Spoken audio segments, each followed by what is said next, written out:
Hello friends, myself Harshvardhan Joshi. Today we are going to discuss about the BT cotton. आज हम BT कपास के बारे में बात करने जा रहे हैं, जो एक ट्रांसजेनिक प्लांट का उदाहरण है।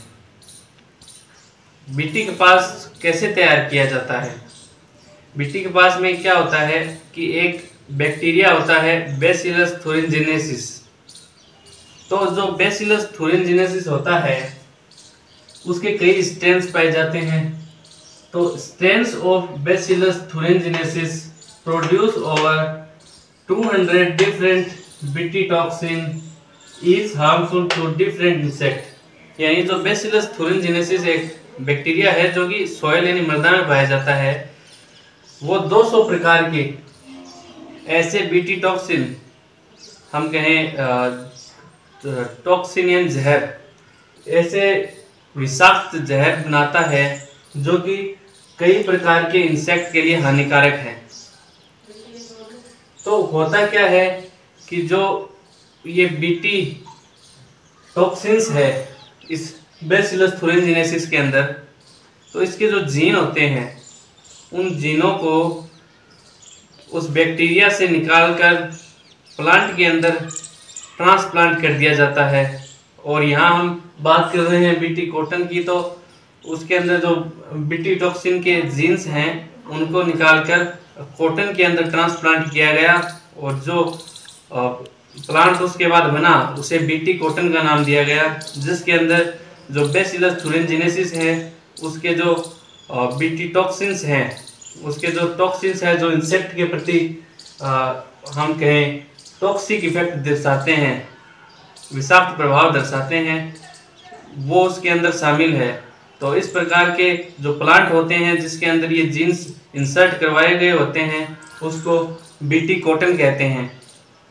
अब ये जो BT कॉटन है इसके अंदर जो ये BT टॉक्सिन के जीन इंसर्ट करवाए गए हैं, ये उस प्लांट के अंदर BT टॉक्सिन बनाने के लिए इंड्यूस करेंगे, उनके अंदर जहर या हम कहें विषाक्त पदार्थ बनाने के लिए इंड्यूस करेंगे उस प्लांट को। और वो पदार्थ होते क्या हैं? वो होते हैं प्रोटीन।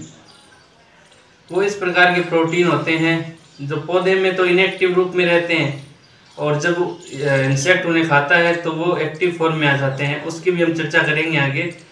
पर ये जो टॉक्सिन है BT टॉक्सिन जो हमने कपास में इंसर्ट कराया है, ये 2 ऑर्डर है इंसेक्ट्स के।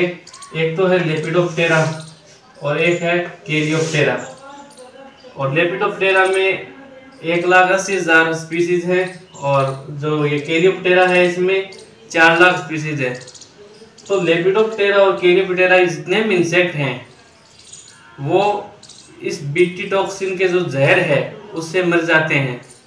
यानी हमने जो प्लांट तैयार किया है BT कपास या BT कॉटन, उसको लेपिडोप्टेरा और कैलियोप्टेरा के जो इंसेक्ट्स हैं वो कोई नुकसान नहीं पहुंचा सकते, क्योंकि उनके अंदर जो BT टॉक्सिन है वो इनको मार देता है। तो इस प्रकार BT कपास काम करता है। अब BT कपास की डिटेल मैकेनिज्म पढ़ते हैं, कैसे काम करता है BT कपास। तो जो BT कपास के जीन हमने पौधे के अंदर इंसर्ट करवाए हैं, जो बैसिलस thuringiensis के अंदर BT टॉक्सिन के जो जीन हमने कपास के अंदर इंसर्ट करवाए हैं, वो प्रोटीन सिंथेसिस करते हैं, और वो इस प्रकार के प्रोटीन बनाते हैं जो BT टॉक्सिन का कार्य करते हैं, एक विषाक्त पदार्थ का कार्य करते हैं। तो जो वो प्रोटीन होते हैं वो इनएक्टिव फॉर्म में होते हैं। जो प्लांट है,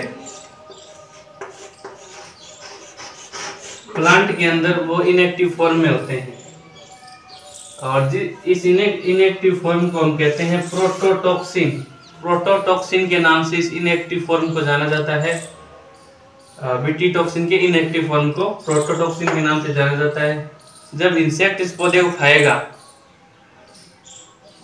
तो जब ये BT टॉक्सिन जो इनएक्टिव फॉर्म में है वो इंसेक्ट के मुंह के द्वारा उसकी इंटेस्टाइन में जाता है, मध्यांतर में जाता है, तब उसकी जो इंसेक्ट की मध्यांतर होती है उसका जो नेचर होता है, पीएच होता है, वो बेसिक होता है, यानी क्षारीय पीएच होता है इंसेक्ट की इंटेस्टाइन का।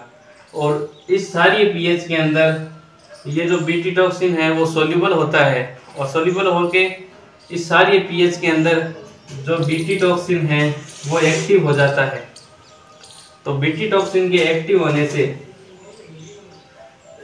ये क्या करेगा कि जो इंसेक्ट के इंटेस्टाइन की सेल्स हैं उनके अंदर छेद करेगा, जिससे इंसेक्ट के इंटेस्टाइन की सेल फटने लगती है, और इस प्रकार पूरी तरीके से इंटेस्टाइन एकदम नष्ट हो जाती है, जिससे इंसेक्ट की मृत्यु हो जाती है, जो कीट है वो मर जाते हैं।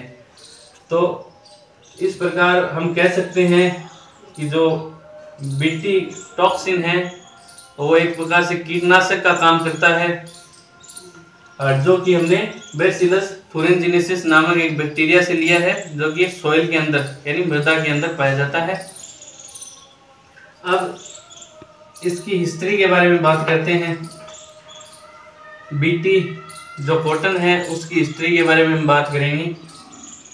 सबसे पहले यूएस के अंदर बीटी कॉटन की फील्ड ट्रायल है, यानी यूएस के अंदर इसकी फील्ड ट्रायल को, खेतों में इसके प्रयोग को मंजूरी मिली थी 1993 में, 1993 में, और कॉमर्शियल यूज के लिए, व्यावसायिक यूज के लिए यूएस में इसे 1995 में अप्रूव किया गया था। 1995 के अंदर इसको अप्रूव किया गया था।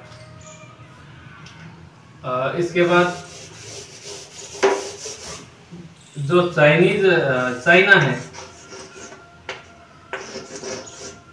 चाइना के अंदर इसको 1997 के अंदर, 1997 के अंदर अप्रूव किया गया था।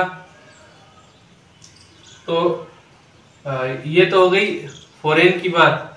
जो हमारा इंडिया है, इंडिया के अंदर जो बीटी कॉटन है उसको 2002 के अंदर इंट्रोड्यूस किया गया था, यानी बीटी कॉटन इंडिया में 2002 के अंदर आया, और इसको दो कंपनी लेके आई। एक तो है मॉन्सेंटो और दूसरी है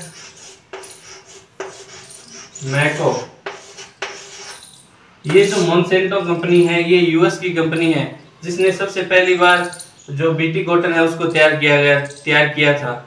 और जो ये मैको है वो एक इंडियन कंपनी है, महाराष्ट्र हाइब्रिड सीड्स कॉरपोरेशन, ये इंडियन कंपनी है। इन दोनों की पार्टनरशिप में जो बीटी कॉटन है वो 2002 के अंदर इंडिया के अंदर इंट्रोड्यूस किया गया था। इसके बाद जो इसके जीन्स होते हैं बीटी कॉटन के, जो हम बैसिलस थुरिनजिनेसिस से बीटी टॉक्सिन के जो जीन बीटी कॉटन के अंदर इंसर्ट करते हैं, किसी भी कॉटन प्लांट के अंदर इंसर्ट करते हैं, तो इस बीटी टॉक्सिन के जो जीन होते हैं उन्हें हम क्राई जीन कहते हैं।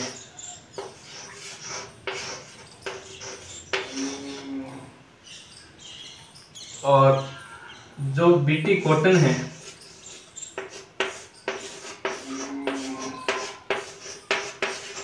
उसके अंदर दो जीन होते हैं, एक तो क्राई एसी फर्स्ट और एक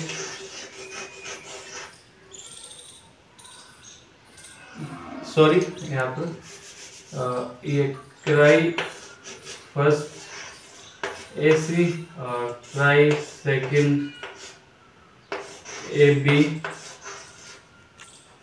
इसके अंदर ये जो बीटी टॉक्सिन के जीन होते हैं बीटी कॉटन के अंदर, और एक ये जीन तो इसके अंदर जो कीटनाशक प्रभाव है वो उत्पन्न करेंगी। और जो मक्का होता है बीटी मेज कह सकते हैं हम, उसके अंदर क्राई फर्स्ट ए बी ये जीन पाया जाता है। तो आज का हमारा टॉपिक बीटी कॉटन रहा। जो बैसिलस थुरिनजिनेसिस जो पौधा होता है उसके अंदर जो विभिन्न प्रकार के बीटी टॉक्सिन्स बनते हैं उन्हें बीटी टॉक्सिन्स कहते हैं। यानी बैसिलस थुरिनजिनेसिस के जो टॉक्सिस है उनको बीटी टॉक्सिन कहते हैं और वो टॉक्सिन के जीन पौधों के अंदर इंसर्ट कराए जाते हैं और ट्रांसजेनिक प्लांट बनाए जाते हैं। जो कॉटन के अंदर जो जीन इंसर्ट कराए जाते हैं उसे क्राई फर्स्ट AC और क्राई सेकंड AB, ये 2 जीन हैं। और जो मक्के के अंदर कराए जाते हैं क्राई फर्स्ट AB, ये जीन कराया जाता है। और ये पौधों के अंदर कीटनाशक प्रभाव उत्पन्न करते हैं जिससे इनके इंसेक्ट नहीं लगते और फसल को नुकसान नहीं होता और अच्छी फसल तैयार होती है। तो आज के लिए धन्यवाद। आई होप आपको ये टॉपिक समझ में आया होगा। फिर भी कोई डाउट रह गया हो तो आप कमेंट के माध्यम से पूछ सकते हैं। Thank you.